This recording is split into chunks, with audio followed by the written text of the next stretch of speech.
Hello everyone, welcome back to my YouTube channel TET education. So आज के video में हम क्वेश्चन सॉल्व करेंगे आपके जो AEES यानी कि एटॉमिक एनर्जी एजुकेशन सोसाइटी 2015 में जो क्वेश्चंस पूछे गए थे आपके, तो पर्टिकुलरली फिजिक्स के क्वेश्चंस हम आज की वीडियो में सॉल्व करेंगे और ये क्वेश्चंस बहुत ही हेल्पफुल रहेंगे चाहे आप किसी भी स्टेट के TGT साइंस एग्ज़ाम की तैयारी कर रहे हो। अगर आप DSSB के लिए भी जा रहे हो तो उसमें जो साइंस वाले पोर्शन में जो फिजिक्स का मेनली आपका पार्ट देखने को मिलता है, उस पार्ट में भी ये क्वेश्चंस आपकी बहुत हेल्प करेंगे और आपका कॉन्सेप्ट क्लियर करने में ये क्वेश्चंस भी बहुत हेल्प करेंगे। तो चलिए आज की वीडियो शुरू करते हैं और देखते हैं हमारा फर्स्ट क्वेश्चन क्या है। So first question is a body falling from a height of 10 metre rebound from floor if it loses 20% of the energy in the impact, how high will it rebound. Options दिए हुए हैं हमें 10 metre, 8 metre, 12 metre, 6 metre. इसने बोला है कि कोई body है वो 10 मीटर की हाइट से नीचे गिरती है और नीचे गिरने के बाद फ्लोर से टकरा के वापस वो रिबाउंड कर जाती है। बॉल होती है ना, जैसे हमारी हम ऊपर से नीचे गिराते हैं, टप्पा खा के फिर ऊपर आती है ना, तो वो दोबारा टप्पा खा के ऊपर आती है तो वो डेफिनेटली जो जिस ओरिजिनल हाइट से आपने उसको फेंका था उतनी हाइट तक वो दोबारा ऊपर नहीं पहुंच पाती, उससे कम हाइट तक पहुंच पाती है। सपोज़ यहीं तक ही वो पहुंच पाई तो वो हाइट मान लेते हैं हम h डैश, और इसी की वैल्यू इसने पूछी है हमसे। और टोटल हाइट इसने दी हुई है हमें 10 मीटर। 10 मीटर की हाइट से आपने उस बॉल को नीचे फेंका और फेंकने के बाद यहाँ पे जब वो फ्लोर से टकराने के दौरान उसने अपनी 20% एनर्जी लॉस कर दी और उसके बाद जो है वो कितनी मैक्सिमम हाइट तक ऊपर जाएगी, ये पूछा है हमसे। सो देखिए इसके पास जितनी पोटेंशियल एनर्जी थी इनिशियली वो सारी फ्लोर तक आते आते किस में कन्वर्ट हो जाएगी, काइनेटिक एनर्जी में। सो सबसे पहले आप जो है इसकी पोटेंशियल एनर्जी निकालो कितनी है। किसी भी हाइट पे कोई भी ऑब्जेक्ट होता है उसकी पोटेंशियल एनर्जी का फॉर्मूला हमारे पास क्या होता है, that is equal to mgh। h की वैल्यू कितनी दी हुई है 10, और मास हमें नहीं पता, g की वैल्यू भी 9.8 या 10 होती है तो इसको हम g मान लेते हैं। हमारे पास पोटेंशियल एनर्जी कितनी हो गई 10 mg, इतनी हमारे पास टोटल पोटेंशियल एनर्जी होगी। जब वो यहाँ पे टकराया तो उसने अपनी 20% एनर्जी लॉस कर दी। इसका आप 20% निकालो कितना आएगा। इसको जब आप सॉल्व करोगे, इसका जब आप 20% निकालोगे 10 mg का, वो हमारे पास आएगा 2 mg। इसको माइनस कर दो इसमें से, 10 mg में से 2 mg माइनस कर दोगे तो एनर्जी कितनी बच गई, 8 mg एनर्जी बच गई। इसका मतलब बॉल जो है टप्पा खाने के बाद फिर से ऊपर जो जाएगी उसके पास एनर्जी कितनी है 8 mg। 8 mg एनर्जी के साथ वो फिर से ऊपर जाएगी, रिबाउंड कर जाएगी।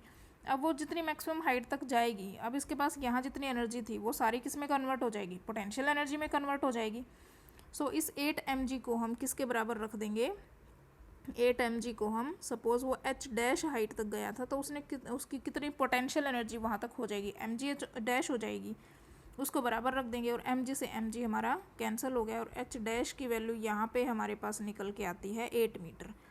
वो बॉल जो है रिबाउंड होने के बाद कितनी हाइट तक ऊपर जाएगी, 8 मीटर तक। सेकंड ऑप्शन यहाँ पे हमारा करेक्ट बनेगा।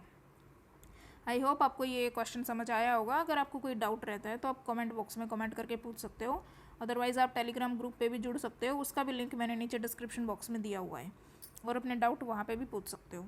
तो नेक्स्ट क्वेश्चन चलिए देख लेते हैं। नेक्स्ट क्वेश्चन हमारा है, a body falls freely from rest under gravity if its speed is v when it has lost an amount to capital V of gravitational potential energy then its mass is, mass की value पूछी है इसने कितनी होगी। assume, यहाँ पे assume आएगा, assume mechanical energy is conserved। Options दिए हुए हैं, फर्स्ट ऑप्शन है स्मॉल v g अपॉन में capital V square, second option दिया हुआ है कैपिटल V स्क्वायर अपॉन में g, थर्ड ऑप्शन दिया हुआ है 2 कैपिटल V अपॉन में small v square, and fourth option दिया हुआ है वी जी अपॉन में स्मॉल वी स्क्वायर। इस क्वेश्चन में देखो कोई बॉडी है वो फ्री फॉल हुई है अंडर ग्रेविटी, तो उसकी स्पीड v हो जाती है किसी मोमेंट पे। सपोज यहाँ पे इसकी स्पीड v हो गई और जब v हुई इसकी स्पीड तो इसने जो है capital V gravitational potential energy इतनी वैल्यू जो उसने लॉस कर दी। इसका मतलब ग्रेविटेशनल फोर्स हमारा कंजर्वेटिव फोर्स होता है, हम सबको पता है, और कंजर्वेटिव फोर्स में जो हमारी टोटल मैकेनिकल एनर्जी होती है वो क्या होती है, कंजर्व रहती है। टोटल एनर्जी कंजर्व रहनी चाहिए। इट मीन्स जब वो किसी मैक्सिमम हाइट से गिरना शुरू हुआ था ऑब्जेक्ट, उसके पास जितनी एनर्जी थी वो धीरे धीरे किस में कन्वर्ट होना शुरू हो गई, पोटेंशियल काइनेटिक एनर्जी में। पोटेंशियल एनर्जी इतनी लॉस कर दी ना, इसका मतलब उसने। इस मूवमेंट पे आने के बाद इसके पास कितनी काइनेटिक एनर्जी बच गई, half mv square, that is equal to gravitational potential energy v। V की फॉर्म में ऑप्शंस दिए हुए हैं ना हमें, सो हम वी लिख लेंगे यहाँ पे सिंपल। और मास की वैल्यू कितनी आ गई हमारे पास, यहाँ से जब इसको सॉल्व कर लोगे 2 कैपिटल वी अपॉन में स्मॉल वी स्क्वायर। कौन से ऑप्शन में ये वैल्यू हमें नज़र आ रही है, सी ऑप्शन में। सो हमारे यहाँ पे सी ऑप्शन करेक्ट हो गया, 2 कैपिटल वी अपॉन में स्मॉल वी स्क्वायर, ये इसकी मास की वैल्यू आ गई। सो इस तरीके से हमें ये क्वेश्चन सॉल्व करना था। नेक्स्ट क्वेश्चन चलिए देखते हैं। A person can not see distinctly objects kept beyond 2 metre, this defect can be corrected by using a lens of power. Options दिए हुए हैं +0.5 डायोप्टर, सेकेंड ऑप्शन है -0.5 डायोप्टर, थर्ड ऑप्शन है +0.2 डायोप्टर एंड फोर्थ ऑप्शन है -0.2 dioptre. तो देखिए इसमें आप सबसे पहले ऑप्शंस एलिमिनेट करना सीखो, प्लस माइनस वाले ऑप्शंस दिए होते हैं जहाँ पे हमें। सो देखिए कोई पर्सन है उसको 2 मीटर से ज़्यादा का नज़र नहीं आता क्लियरली, इट मीन्स उसको कौन सी बीमारी है, इट मीन्स उसको मायोपिया है, मायोपिक आई है वो। अब मायोपिया है उसको, तो मायोपिया को करेक्ट करने के लिए हम कौन सा लेंस यूज़ करते हैं, हम सबको पता है कनकेव लेंस यूज़ करते हैं मायोपिया को करेक्ट करने के लिए। अब कनकेव लेंस की फोकल लेंथ कैसी होती है, हम सब ने सीखी है, नेगेटिव होती है। अब फोकल लेंथ नेगेटिव होगी तो पावर भी कैसी होगी, power also negative. Power is equal to 1/f होता है ना, फोकल लेंथ अगर नेगेटिव है तो पावर भी नेगेटिव होनी चाहिए। तो यहाँ पे जो पॉजिटिव पावर वाले ऑप्शन हैं वो तो दोनों ही एलिमिनेट हो गई, बच गए हमारे पास दूसरा और चौथा ऑप्शन। अब इन दोनों में से हमें देखना है कौन सा ऑप्शन आएगा। तो यहाँ पे हमें न्यूमेरिकल वैल्यू फाइंड आउट करनी पड़ेगी। तो चलिए बस वो सॉल्व कर लेते हैं। 2 ऑप्शंस तो हमारे क्लियर कट ही क्या हो गए, एलिमिनेट हो गई। सो इस तरीके से आपका अगर कॉन्सेप्ट क्लियर होगा तो ऑप्शंस देख के भी आप एलिमिनेट कर सकते हो फटाफट। तो देखिए पावर इज इक्वल टू क्या होती है, 1/f। 1/f कब होगी, जब आप फोकल लेंथ मीटर में लोगे, जब आप 1/f लिखोगे। अगर आप ऊपर 100 ले रहे हो तो फोकल लेंथ आपको किस में लिखनी पड़ेगी, सेंटीमीटर में। चलो ये तो क्वेश्चन में हमें फोकल लेंथ मतलब 2 मीटर का उसको नहीं नज़र आ रहा है, यही हमारी फोकल लेंथ बनेगी, वो मीटर में दी हुई है। सो 1/-2 मतलब -0.5 डायोप्टर। यहाँ पे हमारे पास आ जाएगा सेकंड ऑप्शन करेक्ट होगा हमारा। उसकी पावर कितनी हो गई लेंस की, -0.5 डायोप्टर। नेक्स्ट क्वेश्चन चलिए देखते हैं। An ideal Carnot engine whose efficiency is 40% receives heat at 500 Kelvin. If the efficiency is to be 50%, then the temperature of the source for the same temperature of the sink will be. Options are 600 Kelvin, second option 800 Kelvin, third option 1000 Kelvin, fourth option 1500 Kelvin. तो देखिए Carnot engine पे based question पूछा गया है ये। So basic सा मैं आपको आइडिया दिला दूँ कार्नट इंजन में कैसे क्या कुछ होता है। सबसे पहले हमारे पास सोर्स होता है जहाँ से वो इंजन जो है आपका हीट रिसीव करेगा। सपोज़ T1 टेम्परेचर है इसका और कुछ वर्क किया उसने और बाकी हीट उसने एग्जॉस्ट कर दी सिंक को। सो सिंक में जो है आपका टेम्परेचर मान लेते हैं T2। So T1 will be greater than T2। Why, because जो हीट होगी वो हमारी हाई टेम्परेचर से लो टेम्परेचर की तरफ ही तो फ्लो करेगी। सो इसीलिए T1 टेम्परेचर हमारा ज़्यादा होगा, T2 टेम्परेचर हमारा कम होगा। सो सोर्स का टेम्परेचर हमारा T1 है जहाँ से वो हीट लेगा और जहाँ वो फालतू की हीट दे देगा उसका टेम्परेचर हमारा T2 बनेगा। और एफिशिएंसी का फॉर्मूला हम सब ने क्या सीखा था, that is equal to 1 - T2 upon में T1। तो बस अब सॉल्व कर लो इसको। कार्नट इंजन दिया हुआ है हमें, इसकी एफिशिएंसी 40% दी हुई है। 40% को जब आप डेसिमल में कन्वर्ट करोगे तो 0.4 बनेगा। 40/100 जब आप इसको सॉल्व करोगे इज इक्वल टू 1 - T2 किसका टेम्परेचर था, सिंक का। तो सिंक इसने दिया नहीं हुआ हमें, वो रिसीव करता है हीट 500 केल्विन पे। रिसीव मतलब सोर्स का टेम्परेचर दिया हुआ है हमें, 500 यहाँ पे आ जाएगा।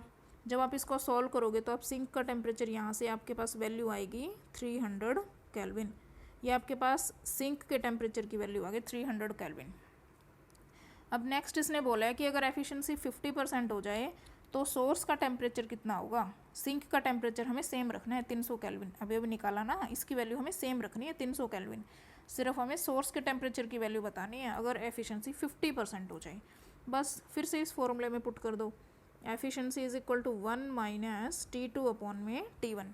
एफिशिएंसी 50% है, that is equal to 1/2। 50 upon में 100 करोगे ना, सॉल्व करोगे इसको। 1 - सिंक का टेम्परेचर अपॉन में सोर्स का टेम्परेचर। तो सोर्स का टेम्परेचर तो हमें निकालना ही है। सिंक का टेम्परेचर हमने अभी भी कितना निकाला था 300 अपॉन में सोर्स का टेम्परेचर T1। तो जब आप इसको सॉल्व करोगे तो आपके पास वैल्यू निकल के आएगी T1 की, आपके पास वैल्यू निकल के आएगी that is equal to 600 kelvin. 600 kelvin आपके पास T1 मतलब सोर्स टेम्परेचर की वैल्यू निकल के आएगी। सो फर्स्ट ऑप्शन यहाँ पे हमारा करेक्ट बनेगा 600 केल्विन। सो इस तरीके से हमें ये क्वेश्चन सॉल्व करना था। सो इस टाइप के क्वेश्चंस भी ये बहुत पूछे जाते हैं अगर आप HTET PGT फिजिक्स के लिए भी जा रहे हो, तो इस टाइप के क्वेश्चंस भी प्रीवियस पेपर्स में देखने को मिले थे और कार्नट इंजन से और टेम्परेचर स्केल से उससे भी क्वेश्चंस पूछे जाते हैं। नेक्स्ट क्वेश्चन ही है हमारा टेम्परेचर स्केल वाला, चलिए वो भी देख लेते हैं कैसे सॉल्व होगा। आप एक बार खुद भी ट्राई किया करो, वीडियो पॉज करके क्वेश्चंस खुद लगाने की कोशिश किया करो ताकि आपको पता चले आप कहाँ तक सोच पाते हो और कितना आपसे वो क्वेश्चन बन रहा है और कहाँ पे आपकी मिस्टेक हो रही है। अदरवाइज सॉल्यूशन तो मैं आपको करवा ही रही हूँ साथ साथ। तो हमारा क्वेश्चन है a faulty thermometer has its fixed points marked 5 degree Celsius and 95 degree Celsius. The thermometer reads the temperature of the body as 59 degree Celsius. The correct temperature on the Celsius scale is. Option हमारे पास हैं 59 degree Celsius, second option है 60 degree Celsius, third option है 45 degree Celsius and fourth option है 58 degree Celsius. सो देखिए ऐसे questions को solve करने के लिए आप ये फॉर्मूला ध्यान रखो कि जो आपकी रीडिंग वैल्यू है माइनस आइस पॉइंट अपॉन में बॉइलिंग पॉइंट माइनस में आइस पॉइंट, ये वैल्यू हमारी होती है कांस्टेंट। और इसको हम किसके बराबर रख देंगे, इसको बराबर रख देंगे हम सेल्सियस में जो वैल्यू हमें निकालनी है ना उसको C मान लो, माइनस में उसका आइस पॉइंट कितना होता है सेल्सियस स्केल में 0 डिग्री सेल्सियस होता है, अपॉन में बॉइलिंग पॉइंट कितना होता है 100 डिग्री सेल्सियस होता है, माइनस में आइस पॉइंट 0 डिग्री सेल्सियस। तो इसके बराबर रख देंगे हम इस वैल्यू को, बस ये वैल्यूज़ पुट कर देंगे। सो रीडिंग वैल्यू में हम वो वैल्यू पुट करेंगे जो इसने रीड की है, फॉल्टी थर्मोमीटर ने जो रीड की है। क्या रीड की है 59 डिग्री सेल्सियस रीड की है ना, तो 59 यहाँ पुट कर देंगे। आइस पॉइंट कितना बनेगा उस फॉल्टी थर्मोमीटर में कितना दिया हुआ है 5 और 95 दिया हुआ है ना, तो आइस पॉइंट तो 5 बन जाएगा, मिनिमम होता है। नीचे बॉइलिंग पॉइंट कितना बनेगा 95 और फिर आइस पॉइंट कितना बनेगा 5। यहाँ पे हमें ठीक है ये वैल्यूज़ ऐसे ही आएंगी। सेल्सियस स्केल में पता है हमें आइस पॉइंट 0 डिग्री सेल्सियस होता है, बॉइलिंग पॉइंट 100 डिग्री सेल्सियस होता है, बस फिर उनको हम सॉल्व कर लेंगे। तो वैल्यूज़ पुट करते हैं, चलिए देखो 59 हमारा रीडिंग वैल्यू दी हुई है इसने, माइनस 5 आइस पॉइंट अपॉन में बॉइलिंग पॉइंट कितना है 95 माइनस में आइस पॉइंट कितना है दैट इज़ 5। सो ये हमारा किसके इक्वल हो जाएगा C माइनस 0 अपॉन 100 माइनस 0। तो जब आप इसको सॉल्व करोगे तो आपके पास यहाँ से C की वैल्यू निकल के आएगी 60 डिग्री सेल्सियस। आप इसको सॉल्व करके देखना, C की वैल्यू हमारे पास निकल के आती है 60 डिग्री सेल्सियस। तो correct temperature on Celsius scale value हमारे पास आएगी 60 डिग्री सेल्सियस। सेकेंड ऑप्शन यहाँ पे हमारा करेक्ट बनेगा। सो इस तरीके से हमें ये क्वेश्चन सॉल्व करना था और बहुत ही इंपॉर्टेंट क्वेश्चन निकल के आता है यहाँ से ये। और इसका फॉर्मूला जो मैंने आपको बताया बस आप वो फॉर्मूला याद रखो और आपको कहीं से कुछ भी पढ़ने की ज़रूरत नहीं है। इस तरीके से आपको ये न्यूमेरिकल सॉल्व करना था। सो अगर आपको कोई डाउट रहता है तो आप कमेंट बॉक्स में कमेंट करके पूछ सकते हो, अदरवाइज़ टेलीग्राम ग्रुप पे भी जुड़ सकते हो। उसका जो है लिंक मैं आपको नीचे डिस्क्रिप्शन बॉक्स में प्रोवाइड करवा दूँगी।